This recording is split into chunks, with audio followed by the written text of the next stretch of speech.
God sê, moenie met môre spog nie.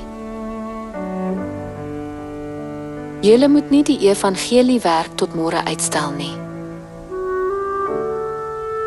Nadat vandag verby is, het julle dalk nie eers weer 'n kans om dit weer te doen nie.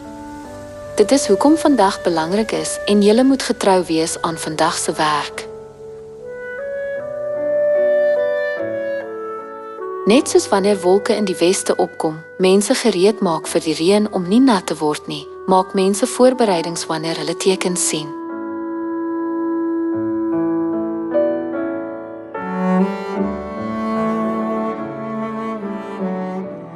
Nie lang gelede nie, het ek op die nuus gesien dat sommige mense in die Verenigde State besig was om pakhuise op te knap en kos te stoor ter voorbereiding van 'n ramp. Al kan dit hulle siele nie red of hulle lewensonderhoud tot op die laaste dag volhou nie, aangesien hulle niks kon vind om op staat te maak nie, het hulle sulke dinge voorberei.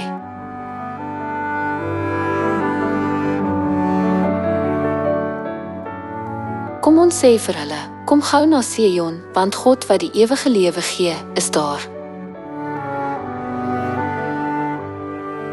Dit was God wat die Israeliete 40 jaar lank in die woestyn gevoed het.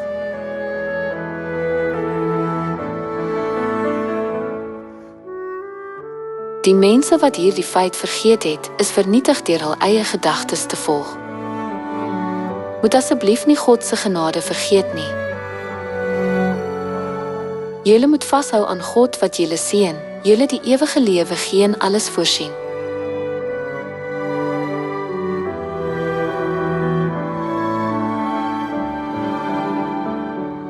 Die enigste een wat julle help is God.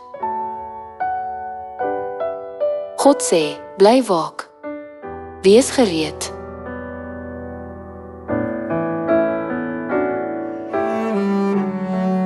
Die manier om waak te hou is om oor Sion, die plek van God se beskerming, te preek vir diegene wat hulpeloos is teen skielike rampe, sodat selfs een siel gered kan word. Wanneer julle preek, tref julle voorbereidings.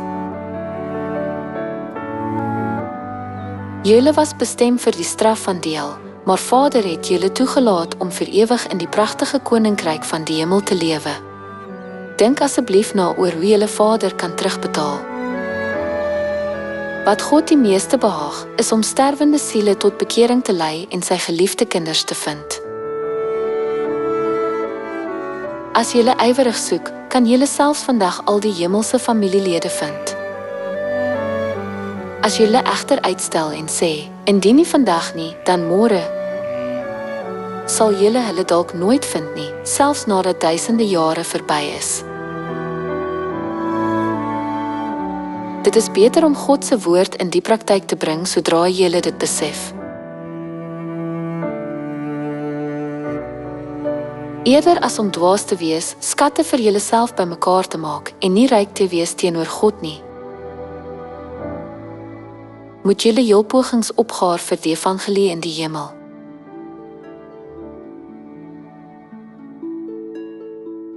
As julle arbei vir die evangelie, sal julle 'n beloning in die hemel ontvang.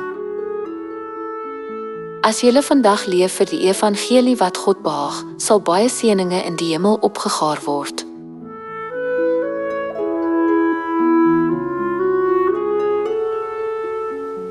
Om sondaars te red wat op hierdie aarde neergewerp is en bestem was om te sterf, het Vader homself opgeoffer en die waarheid van die nuwe verbond Pasga gevestig.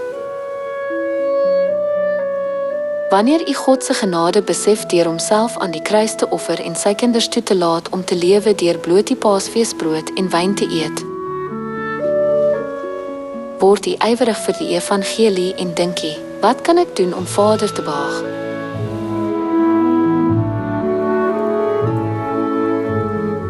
As u God se genade vergeet, sal u weer sondig, ontrou aan God wees en onverskillig wees, al wag baie mense vir u om vir hulle te preek.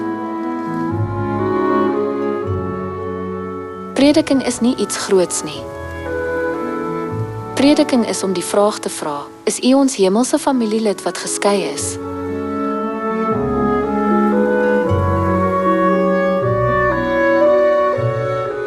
Vader het in die vlees gekom om die verlorenes uit die hemel te soek en hy het begin deur aan die deure van elke huis te klop en 'n Bybelsak te dra. Pa het vir verbygangers en mense wat op banke in die park gesit het, gepreek.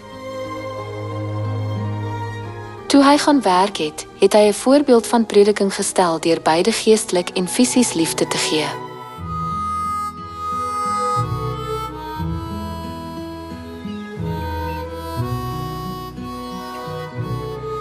Wat baat dit 'n mens immers as hy die hele wêreld as wins bekom, maar sy lewe verloor? Die grootste liefde is die liefde wat die siele wat bestem is om te sterf en hel toe te gaan, na God se kant lei. Almal wil weet hoe om vir ewig te lewe. Moenie wegdraai van diegene wat gered kan word nie. U moet met selfvertroue die woord van God verkondig aan almal wat u ontmoet.